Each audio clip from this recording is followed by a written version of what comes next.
I think it's kind of one of the wait a little while, see if anybody else came in, but I feel like now's probably a good time to get started. But welcome to the Laravel Austin Meetup. My name is Cyrus Grace, if you have not had the chance to meet me yet. Unfortunately, the other organizer, Terry, is not going to be able to make it today. Sick wife and all that, so he's going to go home and take care of her. So it's just going to be me today. So no fancy calendar slideshows and all that fun stuff. We were going to have both a discussion about Neo4j and Laravel 5.1's event broadcasting. Unfortunately, Eric was going to give that presentation, woke up with a stomach bug this morning and wasn't able to kick it. So we're going to, as long as he's up to it, push that presentation to next month's meetup and go from there. So the only things I know that are coming up are Laracon and Laracon EU a little bit later on in the year. So we just announced the schedule for the US one today. Oh, nice. That I didn't see. I'm also not going because I can't afford it, but especially can't afford the EU one. So I think that's really all I have for y'all. So I'm not going to turn it over to Daniel and check out what graphing databases are all about. Give it over to Daniel. Hey, Daniel Abernathy. I mainly do WordPress stuff, so Laravel is just sort of like a thing I'm trying to learn on the side. So I've been going to this meetup for a little bit. I lived in DC for a few years and went to the Laravel meetup up there for a little while. So very familiar with the Laravel meetups, but unfortunately I don't get to use it as much as I'd like. But I'm talking to you about neither WordPress nor Laravel, but Neo4j. So when I was in high school, I took calculus, and my calculus teacher was a coach, which sometimes works out well, sometimes doesn't work out so well. He was a chapter ahead of us in the calculus textbook. That's kind of where we are with this talk. I'm not a Neo4j expert or a graph database expert. I think it's a cool tool, and I think it's neat, but I don't get to use it at work. Unfortunately, I don't get to use it in production.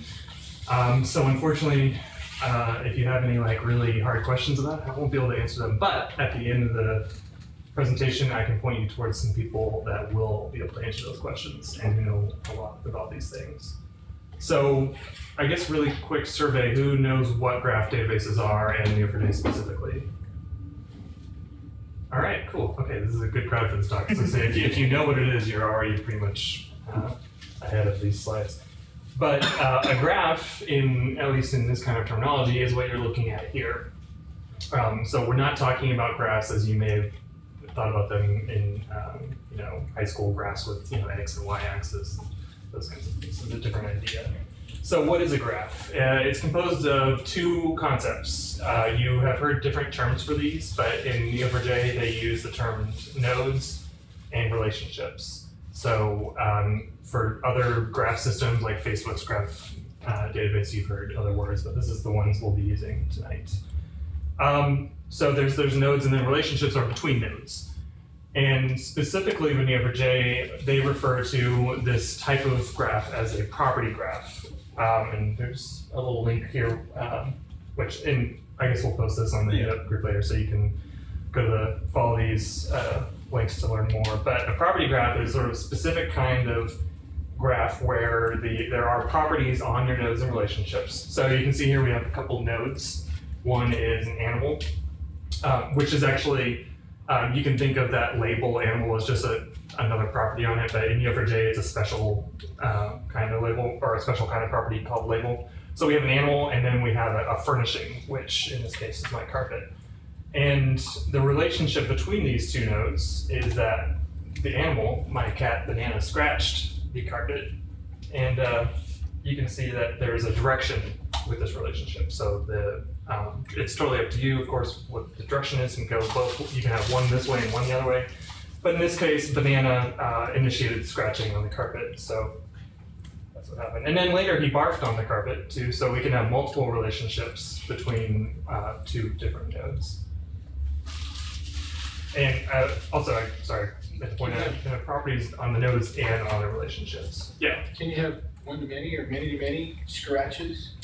you could have, so if your node banana, he can scratch as many other nodes as you want. You can have as many relationships pointing out towards other nodes, and you can have it point to itself if you wanted to. So there's a lot of flexibility there, but the concepts of like one to many, belongs to many, stuff that you might be used to from Laravel don't quite apply with this sort of database. So I think That's my question. yeah, it's thinking of things in tables is very different than thinking about things in terms of nodes and relationships. You can almost think of each node as a row in a table with those column mappings. So animal might be one row on our animals table where there's columns for name and color, but we're actually putting those properties on the actual node. So Neo4j has its own language called Cypher, which is meant to be the easy way for you to interact with it. So using Cypher, you have the nodes that we talked about a second ago represented as text within parentheses. So a user inside parentheses means you're looking for that user type of node. Relationships, sorry, this might be a little hard to read. Can y'all see that okay? I don't think I can zoom in, so if not, maybe scoot up.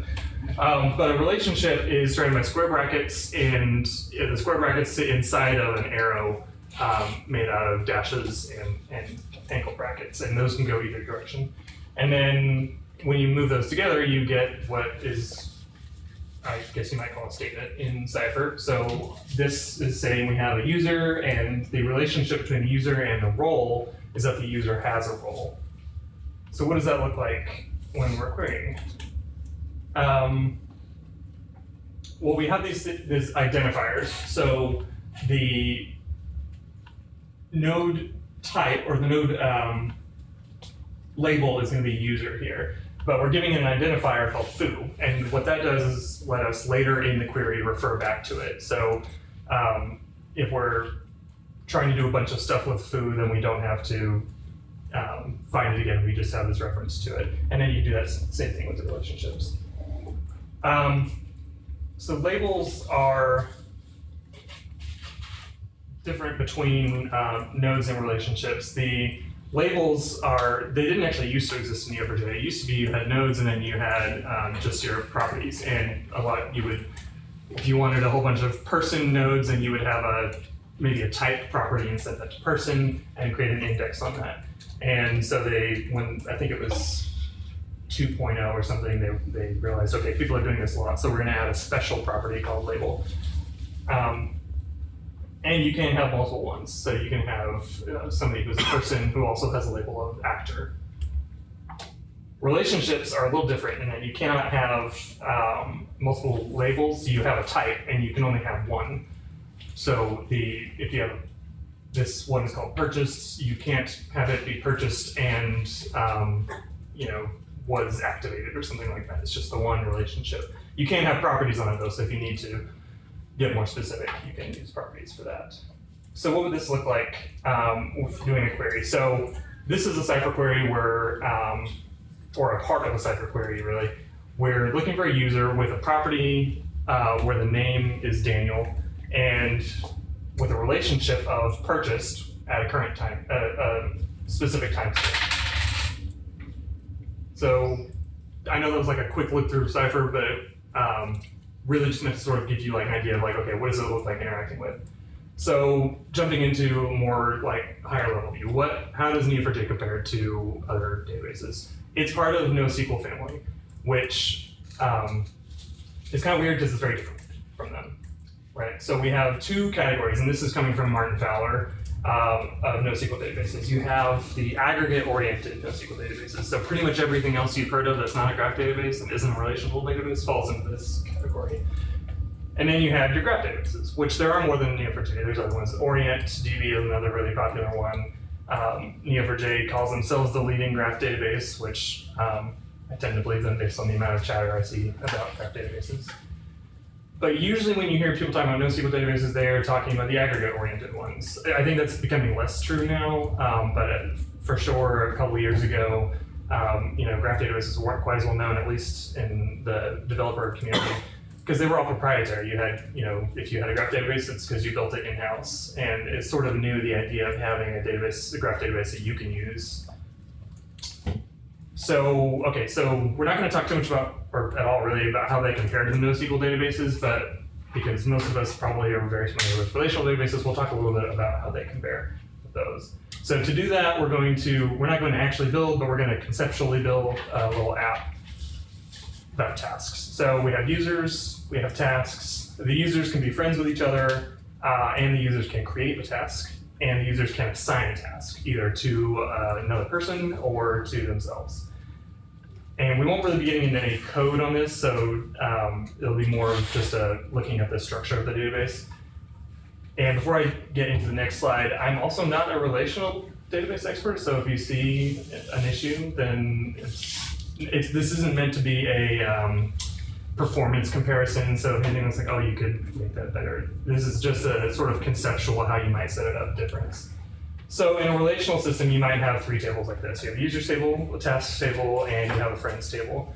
And the tasks table tells you what the creator of that task is, and it also tells you who it's assigned to. And then you have the friends table, which is pretty simple. It's just user 1 and user 2. And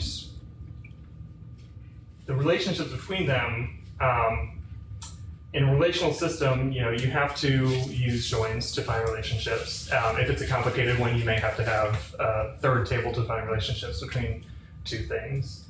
An example of a query for tasks, if we want to get all the tasks owned by me and the users assigned to those tasks, we might, and I know you can't read that, but we have this sort of, we have these two joins. It's not super readable. If you're used to SQL, you can see right away what's happening there, but if you handed this to somebody who was not a developer, had never looked at SQL, they probably wouldn't have no clue what was going on here, or it would take them at least a little bit of time to figure out. But that would be the kind of query to answer that question. That would be the kind of query we would use. So this is one of the things that Neo4j people sort of list as one of the reasons that Neo4j shines in certain situations, is when you have these kinds of queries a lot that are join intensive, and I know two joins isn't really join intensive, but you can quickly get more intensive the more you add, your performance gets worse, especially because your strategies for indexing things fall apart when you have a bunch of complicated joins, and especially if it's something where you maybe don't have all the questions exactly parsed out beforehand. If it's something a little more dynamic about what kinds of things people are going to be asking about, then you can't always index those things, and so your joins may get really expensive. So how would this look in a graph database? So instead, we had those three tables in the relational system. Here, there's no such thing as tables, so instead of a schema, this is really just a very tiny little example set of data. You have two users here, and you have a task, and those are our nodes. And we've got some relationships between them. So these users happen to be friends. So we've got a relationship, and you could have the relationship go both ways. It doesn't really matter because you can follow the relationships either way. It doesn't matter which direction it's pointed in. One of the users is assigned to that task, and the other user owns it. So what does a relationship look like when you're in a graph database? I think this is the most important concept, is that relationships are not inferred. They are defined in the database. There's they call it a first-class citizen. Even though they're different from nodes, they're really not less important. They're just as primary. And this is the thing they call index-free agency. Because they're first-class citizens, they exist in the database. There's pointers between every node and the other nodes that it's related to. You don't have to create something on the fly, like a join table or something like that, to find the other node that's related. In a relational database, you have, you have a foreign key, so you know how to find a relationship, but the actual relationship isn't there. So what does that mean? In Cypher, one more thing. In Cypher, this is maybe how we would do the same task that we did in a relational. And if you can't read that, I'll just read it. It says we're going to do what's called a match, which is you're taking sort of I forget the terminology, but you're saying, okay, this is what my result should look like, which is a node, and we're looking specifically for a node that has a property of name that contains Daniel, and which has a relationship of owns to another node of task. And then on the second line, we're saying, but also during this match, I want to get the assignee, which is assigned to that task. And you can see here that we have our arrows going different directions on both of these lines, so that's something you can do with Cypher. It doesn't always have to flow this direction. And then I just want to return the task and the assignee. And actually, I could have written this, instead of writing on 2 lines, you could have just written it on 1 line and not repeated the word task and just continued on with the is assigned to, but it didn't quite fit on the screen very well. So the Neo4j people really tout this line that even if you have multiple joins, and there aren't joins in Neo4j, but if you have multiple like depths of relationships, the performance of your query is only related to how much data am I searching through versus how big is my data set. So this would be possibly our query just previously, or any kind of query with our whole data set. And the query that we're doing is only searching through these green nodes. These aren't the ones that are returned. These are the ones that the Graph Database actually touches when it's doing a query. All these other blue ones, it doesn't even see when it's looking for your query because they don't follow the pattern that you've defined. So the performance of this query is exactly the same as this one, because even though our data set is bigger, Neo4j doesn't have to examine any of those other nodes because they didn't match our pattern. Maybe if you grew the data set, there would be other ones that would match the pattern. But in this case, the performance is exactly the same because it doesn't have to do any more traversal. So, quick summary of the advantages. For me, this is kind of one of the big ones I think is cool about them, is that the way they represent your data is the way that you talk about it, the way you might draw it on a whiteboard, the way you would explain it to somebody who's not a developer. So when you're looking at the actual data, it looks like how you imagine it in your head. It doesn't have these abstractions of tables and join tables and all that stuff. The query languages, and I know we didn't do very many examples, but hopefully you could tell that they're kind of readable. You can look at it, and even somebody who's not necessarily a developer might be able to pull out the patterns from that and see what it is that you're looking for. And they make complex questions simpler to ask. This is something that I'm still struggling to understand a little bit, because even though they do make complex questions easier to ask, it's a very different way of thinking about data. And so trying to come up with the queries to answer your questions, at least for me, it's going to require a lot more reading, a lot more searching for examples. But it lets you represent them in a more readable, more understandable way. And then there is some performance aspect to this when you're dealing with very complex relationships, very many relationships. Plus, they're fun. Especially the Neo4j server that you download and can install on your laptop has a cool data visualization tool built right into it. So you're not dealing directly with Cypher immediately. You can go in and sort of play with the data. They give you a data set. It's like, I think it's a mini IMDb that you can play with and see the relationships between actors and directors and movies. Incidentally, the reason that is the movie set is there is because they named Neo4j after Neo from the Matrix. So you'll see some Matrix references throughout your learning experience. And the J stands for Java because it's a Java tool. So graph databases are cool. Let's go dive into them. Not quite yet. First of all, because it's obviously a very new concept, but there's some considerations. Even though a lot of people like to talk about graph databases like, oh, performance is going to be so much better. I mean, that obviously is not a reason to just switch immediately. Like, you have to investigate this. There are certain use cases where performance can certainly benefit, but not all of them. First of all, if you're worried about performance, have you really optimized what you have right now? And is it worth learning a whole new technology to get some benefit that you might be able to get just by changing what you're doing now a little bit? But also there are a lot of considerations for performance in the Graph database. It doesn't just come naturally as a huge improvement.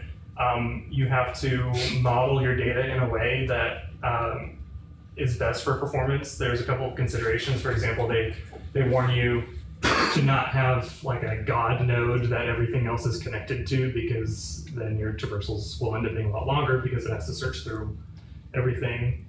There's ways to optimize your queries. Cypher is sort of an abstraction, so if you really want close to the middle performance, then you're going to be writing in Java. Sorry, this is a PHP group. So you can write extensions in Java on top of Neo4j, which help you return results quicker, especially if you have very specific queries or complex queries that you want to make close to the middle instead of going through Cypher, and then it will return the sort of pre-done result for you. And then obviously there's considerations for load balancing. There's things you can do, queuing or batching, and some actually they do some of this for you there's some of this built into Cypher, but for really high performance apps, you're going to be doing some of this yourself. So it's not just a plug and play type deal. So take time and investigate. And really, I mean, I imagine most of you are going to just be sort of learning graph databases for fun to start with, and you probably don't have a production use case for it yet. Although they will tell you, and I think this is true, that really any data you have is very likely to have some relational aspect to it, where you could certainly use a graph database, not necessarily benefit from it, but it could take place. The places where it might not make so much sense are very large data sets of just, maybe record management type stuff where you're not dealing with a lot of very interrelated concepts. But look at your use case and say, okay, is this really a graph issue? Okay, so in PHP, how can you use a graph database with PHP? So like I said, Neo4j is written in Java, and so the tooling for other languages is there, but I think it's a little less mature. With PHP, there are things that exist though, and they interact with Neo4j through the REST API. So by default, Neo4j runs on your server on localhost on the port 7474. So these clients just make requests to the API through that. There are wrappers that just, they just get you to the REST API, and there are others that I think deal with Cypher more specifically. I've played with the first one a tiny bit, but haven't done too much with it. I haven't looked at Neo Client, but it's another one that they recommend. And then there are a couple actually specifically for Laravel. So the most popular one is Neo Eloquent here. And obviously when you're thinking about graph databases, the whole relationship thing, like you were talking about earlier, the idea of Eloquent, like one-to-many and stuff, that gets a little different. So actually, I think one way instead of diving right into the Neo4j docs, you're going to go to the Neo Eloquent and see, look at their docs and see what those relationships mean in terms of Eloquent, and it's a little different. And in fact, they introduced a couple of new concepts like hyperedges, which are not something you hear about with regular relational databases. And then there's some other libraries that you can find that Neo4j, the link is here. They do actually have a page dedicated to PHP development. However, if you're trying to dive right into it, it's not honestly all that helpful, because the first step is install Neo4j, and it links you to another part of the site, which is like how to install it, and it's not that intuitive to install. Installing like on your laptop or whatever is fine, because there's a downloader and you just install it. But if you're trying to install on a VM or on a server somewhere, it's a little more involved, because you have to set up authentication and things. So that might be something that if you want to ask me about that, or if you want to ask one of the very smart people at the end of this slide about that, if you run into issues. So here's some other resources. There are a couple free books you can get. So the Neo4j people wrote a book just simply called Graph Databases, which just published by O'Reilly, but they give it away for free because they want to sell licenses for Neo4j. And it's a good intro to the concept of graph databases. It doesn't get you into like building applications with them right away. And it would honestly probably be a little more helpful for Java people on the more complex stuff. But it's definitely worth reading at least the first couple chapters just to sort of soak in what the graph database concept is. And I haven't looked at learning Neo4j yet, but that's another one that I think it's free as well. I might be wrong about that, but it's cheap if not free. And then there's a couple of links here. They do have some good learning resources on their website, which especially because I know we didn't really talk too much about Cypher here, but they have a ton of stuff about Cypher on their website and how to write queries with it and what the different terminology is, how it sort of relates to SQL, because there's some concepts that are shared between them, and then there are some concepts that are brand new for Cypher. And then honestly, I wrote these slides a few months ago, so I don't remember what this video is, but it's probably worth watching. And then people. So there's a number of people in the PHP community involved in Neo4j. These are just three that, off the top of my head, I remember. Michelle Sanver, she is writing production code with Neo4j and PHP. So she would be a good person to talk to if you're interested in learning, okay, how does this work in real life? And I think, can't remember exactly what she's doing, but I think it had to do with recommendations, which is a big use case that they recommend Neo4j for with some like a grocery store or something. I'm not sure exactly, but reach out to her for sure if you have questions about it in production. Christoph Williamson, he's very involved in developing the tooling for PHP and Neo4j. And then Ed Finkler works for, I think it's called Graph Story, and they sort of offer Neo4j as a service. So all these three people are involved in the PHP community, and not necessarily Laravel, but PHP for sure, and can answer any questions that I wouldn't know because, like I said, one chapter ahead of y'all. Any questions? That's the last slide I have. Does anybody feel like they have a use case for Neo4j potentially, or any graph database? Maybe one or two. I was talking to a guy up in DC who worked for BoardGameGeek.com, and I gave them this presentation, and he said, well, we kind of built that for ourselves in MySQL. I wish I'd known about this before we did that. But their database is insane. It's dozens of, it's a huge application, dozens of tables. I don't want to know what their code base looks like, because I'm sure it's terrifying. But they're very smart people if they can build their own relational database out of MySQL. But I think this is a good way to just sort of, okay, I've heard the term graph database, but I don't know much about it. So now you know at least what you can Google to find out more.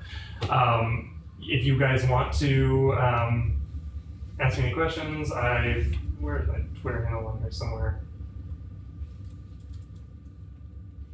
There we go, the Abernathy89. And at the very least, I can point you in the right direction. Thanks for listening to me ramble a little bit.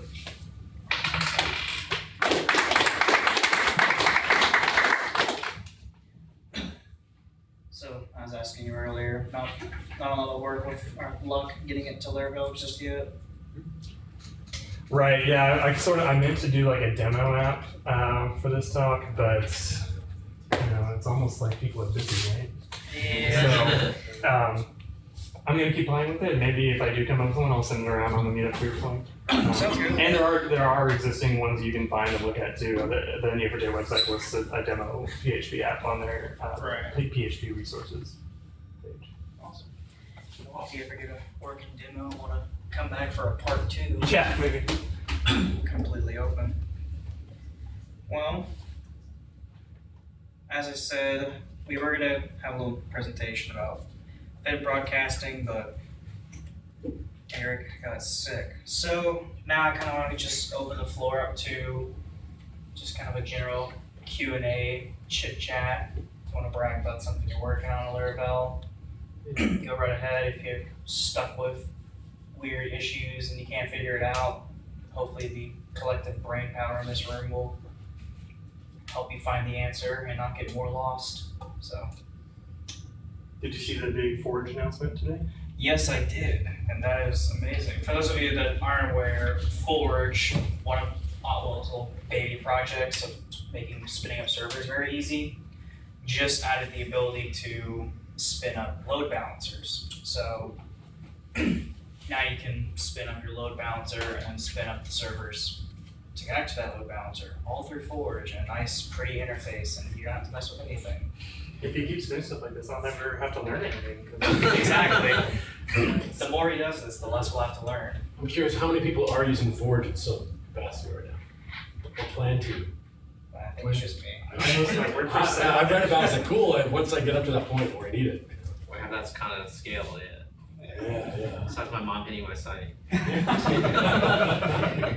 Thanks, Mom. Yeah, I'm using it right now just to host a for fun project, and was trying to host another project earlier, but was running into some very weird issues that I couldn't get figured out, even by hitting up Otwell on his support thing. But then again, he answered my support ticket, I replied back, and I've never heard from him since. So it's like he's busy or something. But recently, I think I figured out it was just me being stupid. So Maybe he needed an announcement. probably, but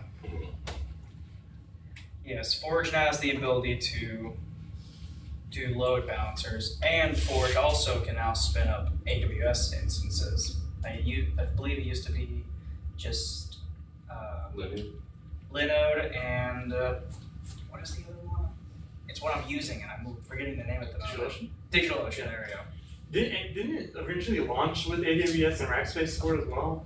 It just now got AWS support, and as for Rackspace, I feel like he dropped one or both after a little bit because the APIs he said were just annoying to work with, so he decided to drop support. It might have been Rackspace that started with, and then he dropped it because I'm using Rackspace as a product. It doesn't amaze me that Rackspace's APIs were just as annoying to work with as the product. So I'm not sure. I just know that his big thing, besides giving the site a nice, pretty new coat of paint, was AWS, and then the load balancer stuff was a surprise today.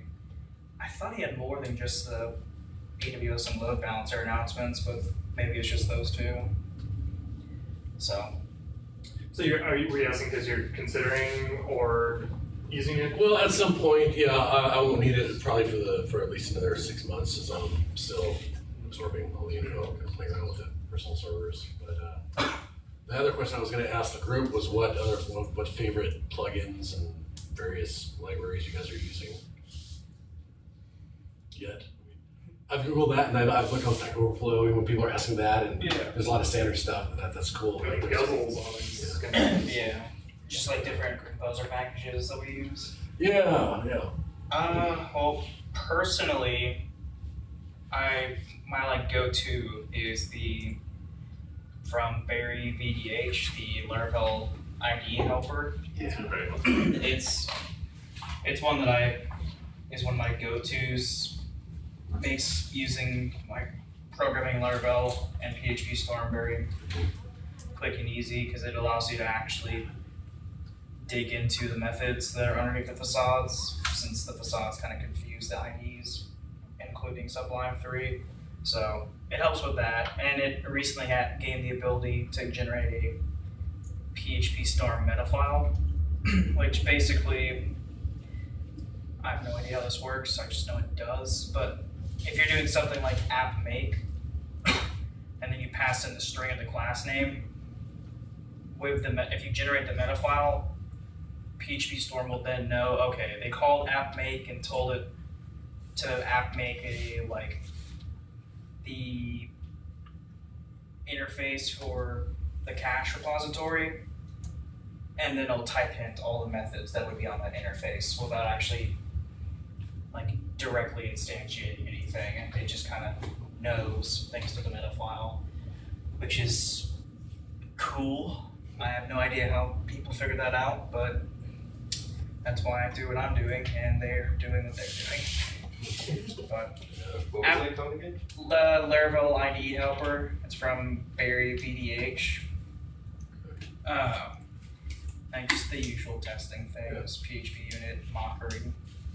Yeah, I watched the videos for the hat and for the PHP unit spec. And since there's like the test-driven way to go or the behavior-driven, is there a preference here? Have people used either one very much? With TD or VD? Main points? What they wish enough, not? All right. Yeah, I mean, I've kind of played, like I used to play with Hat. I haven't touched it in a while. We use mainly PHP unit. Okay. I've done a PHP spec, which is cool and fancy. It's more the test-driven development. And you just generate the spec of, oh, it should do this when I give it this parameters, and you test off of that. But most of the testing we do at Perk anyway is just PHP units, mocking some objects, instantiating the main object for testing, and setting up the scenarios of based on inputs X, Y, Z, we should get this type of response or behavior out of the class. We are looking to add like codeception test, which is a nicer way to work, or nicer method than Hat, so that we can actually call the APIs and basically say, when I call this API, I expect to see this response under these conditions, and these response fields should be of like a type string or a type int, things like that. So that, for example, we are on Laravel 4.2 right now for our main API, and we want to upgrade to 5.1, but we want to try and write all the acceptance tests for all, if not most, of our endpoints, so that when we upgrade from 4.2 to 5.1, we just run the test for the acceptance test, and as long as all those pass, then we know all the endpoints and everything were brought over and are still working as intended. But we've got quite a few endpoints, so that's gonna take some time. A lot of them.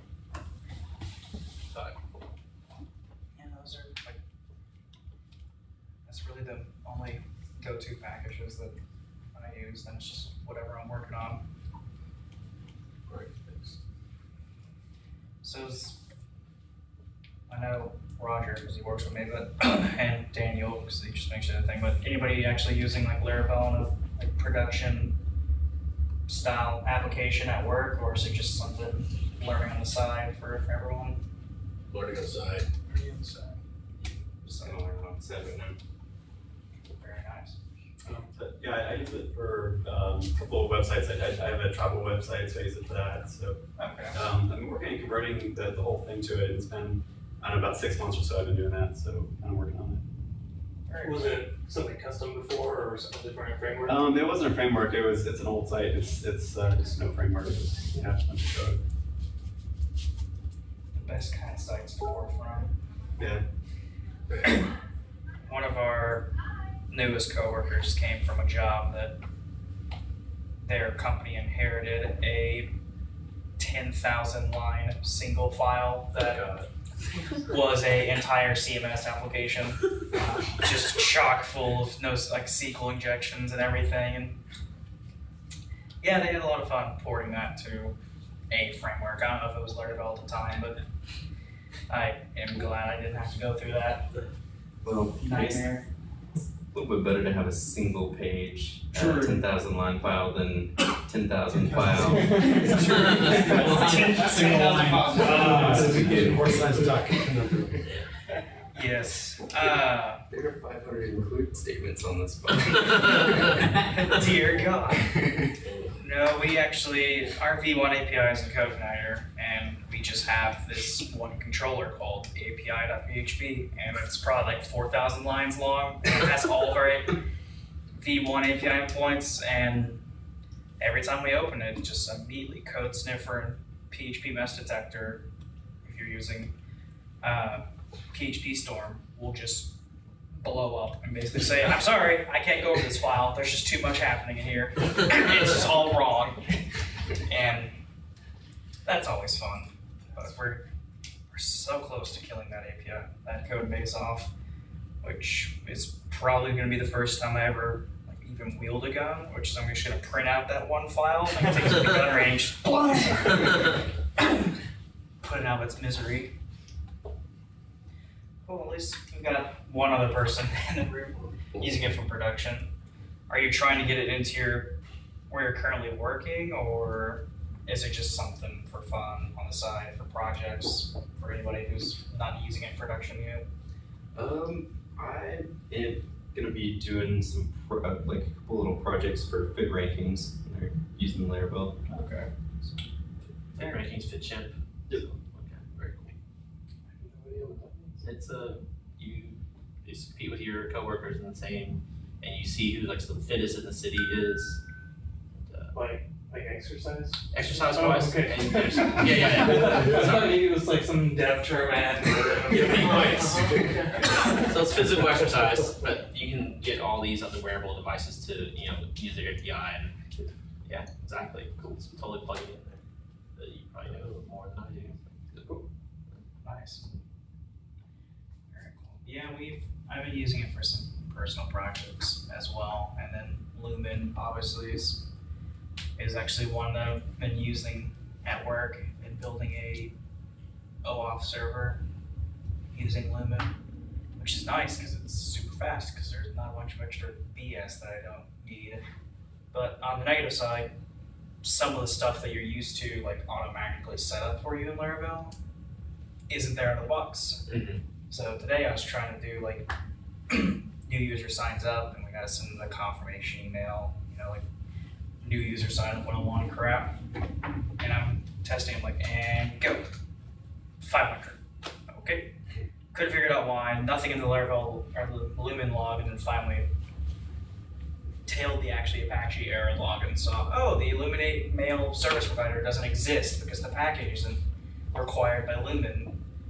So I had to manually require that in to get it to auto-load the mail stuff.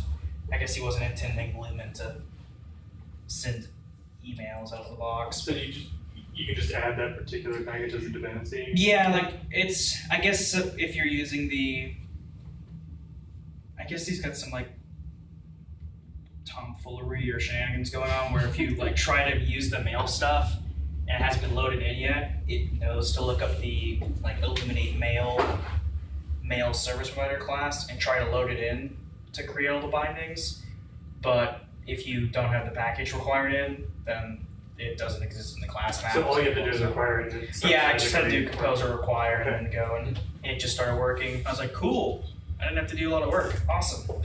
I thought I had a good use case for Lumen the other day. I had to process some webhooks from some CMS. Yeah.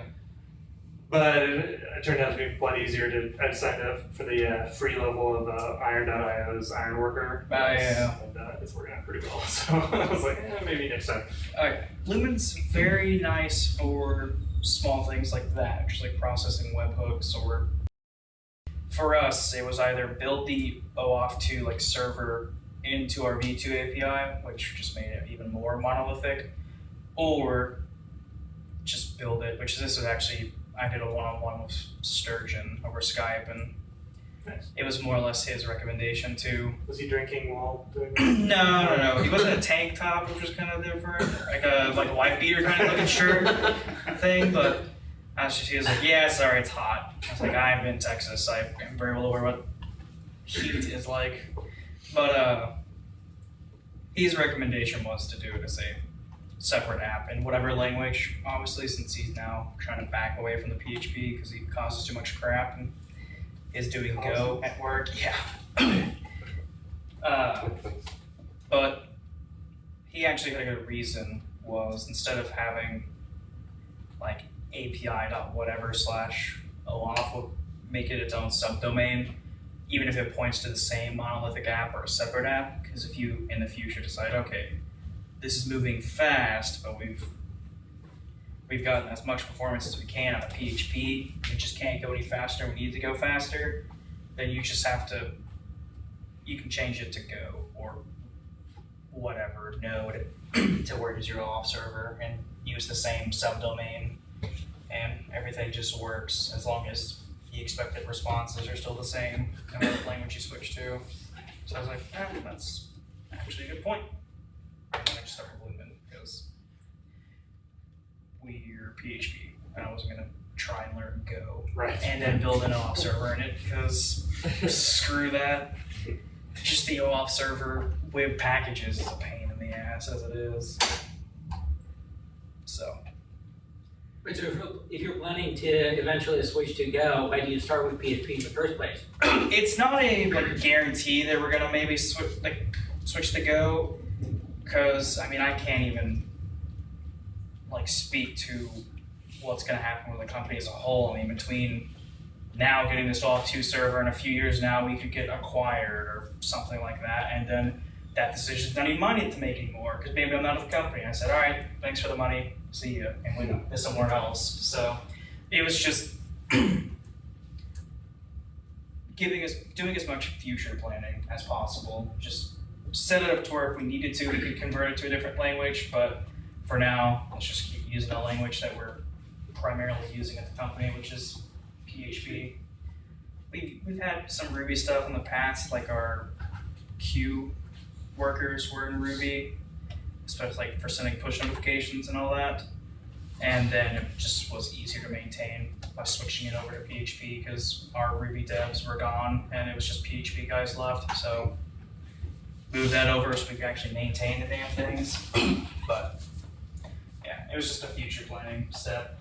If we need to, then we'll either know Go by then or hire somebody who actually knows Go, and that'll be their problem to solve. But yeah, it was just a future planning move, really. Is there any particular reason to choose Go over any other language? I don't really know much about Go other than it's kind of similar to C. Yeah, I'm mainly using Go just because it's like the language that Sturgeon and I mentioned, and it's the most recent hip thing, or it was. Now I think the most recent hip language is Rust. No, a lot of people are going crazy. Okay, Clojure. It's just one of the languages I know, and since it's as close to C as possible and compiles into C, more or less, it's super fast and as close to the metals you can get without writing C or assembly code. And if someone ever writes an OAuth server in assembly, they just deserve all the money or to be put in an institution, one of the two. But it's just the first language that I'm pulling out of my head, basically. We could write it in Ruby for whatever reason, which would probably make it go slower. So, and that's just me taking a moment to bash on Ruby as much as I can. Speaking of which, did anybody here get the Laravel shirt with the elephant and the Ruby symbol on it? No. I got it. Such a good shirt. If you look at his description of the shirt on the shop, it's very nice. He points out, when you see this shirt, you're either one of two people. You see it's a nice, it's a funny joke, and it comments on like the relationships between the two programming communities. Or B, you're really offended, you probably shouldn't buy this shirt, blah, blah, blah, because he got some flack on Twitter. For And it's funny because it's so, Jeffrey is the least drama-causing, most friendly, is the shirt even, it's not like a, mean-spirited or anything, No. but even the little amount that it is just seems so non-Jeffrey to me. I just find that funny. Yeah, actually, Oops. Yeah. I still haven't worn it. I've got it, and one of my other coworkers is wearing it, and every once in a while we'll both wear it at the same time. And It's all three were at the same time. If I knew Ruby developers, I probably wouldn't have one. so this is the shirt I'm talking about.